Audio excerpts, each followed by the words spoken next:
Hi everybody and welcome back to Behind the Wheel, and today I'm going to try something a little bit different. Today I'm going to try to actually be useful. Let's see how it goes.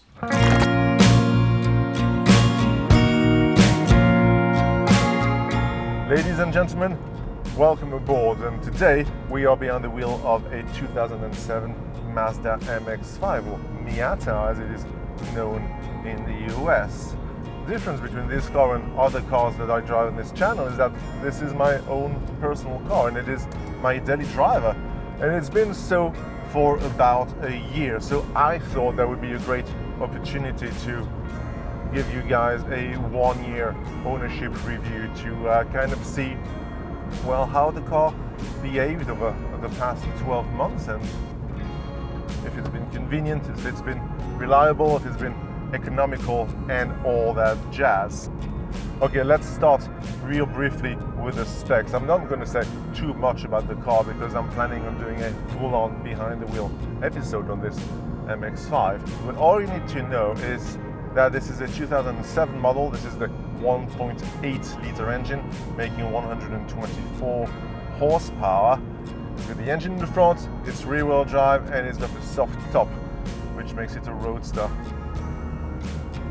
Okay, so when I got the car a year ago, it had 84,000 kilometers on the clock, and it now has just over 97,000.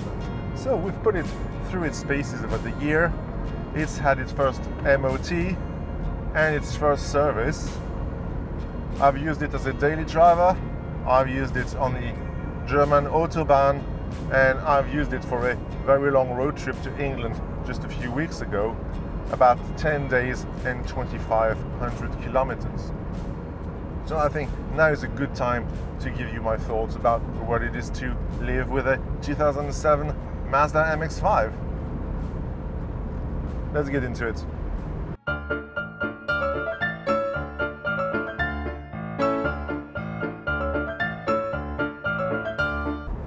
Well, yes and no. When it was new in 2007, this car went for about 30,000 euro, which is not cheap, but we got it last year for just over 10,000, and that's a bargain if you want my opinion. Now, for this kind of money, you will probably get the 1.8 like this one, and this kind of year we're talking about 2007, 2008, unless you live in the UK, in which case they practically give those away. Now, in terms of running costs, I was really surprised to see that the insurance and road tax are very, very cheap, much cheaper actually than the previous car that we had, that was a Seat Ibiza. Now, in terms of fuel economy, you get about 35 miles per gallon or 8 liters per 100 kilometers, something like that. But in all honesty, when you're buying a sports car, even a small one like this one, fuel economy shouldn't be on top of your priority list. Now, of course, you can get better fuel economy by driving it very carefully, but that's not really the point of this car. It really likes to be revved up. Oh, this is so much fun. Now, in terms of equipment, well, this is quite Spartan in here. You get a clock, a radio, and a CD player. There's air conditioning and heated seats, which is really good because, in all honesty, I was really surprised, but you can drive this car in the middle of winter with the top down and the heating all the way up and the heated seats, and you'll be just fine. So it's really a car that you can drive all year round.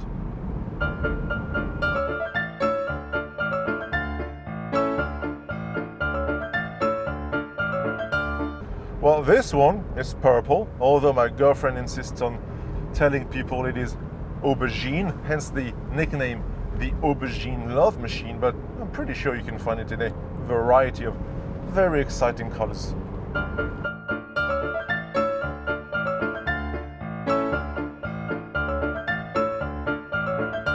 I just literally talked about that. Social media is really ruining your attention span. Now go follow me on Instagram and YouTube.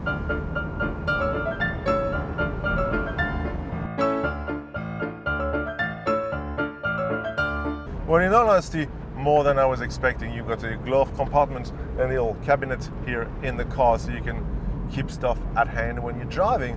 And the boot, although not huge, is plenty enough to put 2 small suitcases and a couple of bags. We just went on a 2,000-mile road trip in England with my girlfriend, and we did just fine. And I was with my camera bag in the boot as well.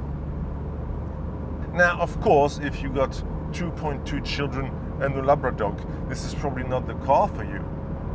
But if you're single or a couple, this is plenty big enough to do the groceries and go on a road trip. There are a couple of annoying things, however, in the cabin. First of all, the cup holder position is right there in the central console, exactly where your arm goes when you're changing gears, which you do a lot of in this car.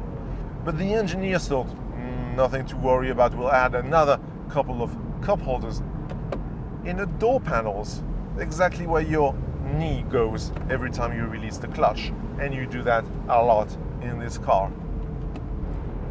Oh yeah, and the other thing is the power window buttons that are also situated right here in the central console, which means that sometimes you will go into 4th gear, let go, rest your wrist, and this will happen. You do kind of get used to it after a while, but this is so silly. The cup holders, I can understand, they need space to be there, but the power window button, the wires can just go anywhere they want. So silly.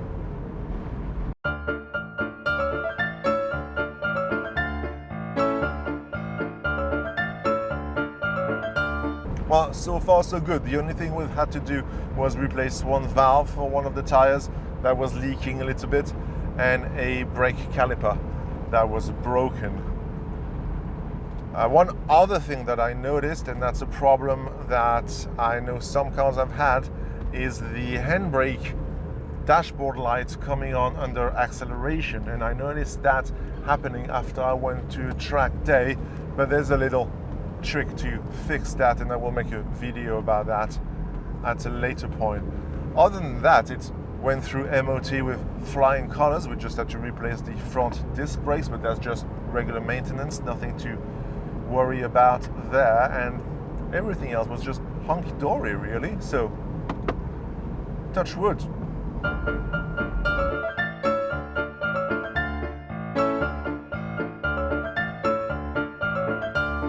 Well, it is a car, so it has a steering wheel and mirrors, so if you know how to park, yes it is. But if you don't, then no. No, it isn't.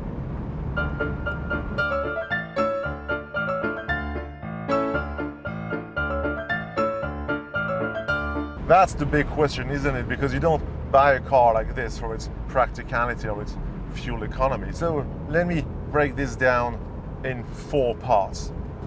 So if you're going to be driving in the city mostly, I'm not going to lie to you, this is probably not the right car to get, what with speed bumps everywhere. On top of that, the throttle response is quite sharp, so you will tend to over rev every time you leave a stop sign or a red light, which is kind of annoying, and you sit quite low, so it's not that easy to see traffic around you. Now, what about the motorway? Well, then again, the car is more than happy to drive at any speed that you would ask it to, but past 100 kilometers an hour, even with the roof down or up, even with the roof up, it gets quite loud in here. That being said, I did take it to the German autobahn the other day, and the car was more than happy to drive at 180, 200 kilometers an hour, and it was very stable, planted, so not a problem on that front. The only issue is that at this kind of speed, you could quite literally see the fuel gauge go. So if you're planning on driving at this kind of speeds, a full tank will probably last, I don't know, maybe an hour or something like that. And that's a little bit silly. Now what you really want to do is bring the car to a country road like this one. This is really where it comes alive. The steering is absolutely perfect, lets you know exactly what the car is doing, and the gearbox is, to be honest, best in class. It is short, it is snappy, You're going to change gears a lot in this car, and every gear change is an absolute pleasure. Now the car does have stability control and traction control, but in all honesty I'm not exactly sure what they do, because on or off doesn't seem to be making any difference to the way the car drives, and it's got so much grip and so little power, in all honesty, that you really have to drive like an idiot to make it misbehave. There's a place, however, when you can make it misbehave, and that's on the track, as demonstrated by this next clip. Whoa!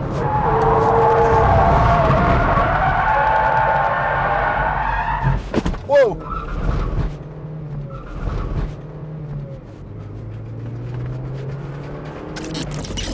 That was a little bit scary, but in all honesty, I was doing maybe 150 around this corner, kilometers an hour, and my tires were a little bit over-inflated because of the heat and hence the lack of grip. So if you get yourself one of these, do yourself a favor and take it to the track. That's the most fun you can have with your trousers on for less than 10 grand, and it will make you a better driver.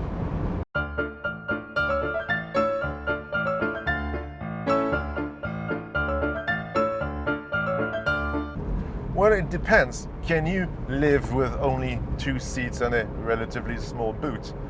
If the answer to those questions is yes, then you should absolutely get yourself one of those. It is leaps and bounds better than any other small car that you can get. Why get a Polo when you can get an MX5? Now, bear with me. When you buy a house, you don't buy yourself a 5-bedroom house if you don't need the space, just on the odd chance that somebody's going to come and visit you at Christmas. If they do, they can book a hotel room. And that's really the same with a car. Why buy a station wagon if you don't need the space, if you don't need the back seats? You can always rent a van if you've got to move. And that's the thing with the MX5. For the same amount of money, you get less car. Therefore, you get more car. But the real question is, do you like driving? Because if you do, I don't think you can get anything better for this kind of money. This is baby's first sports car. So now I know that this is not the most powerful car in the world, it's not the fastest car in the world, and it's not even the best looking car in the world, but after driving it for 1 year, I just love it. I wouldn't swap it for anything.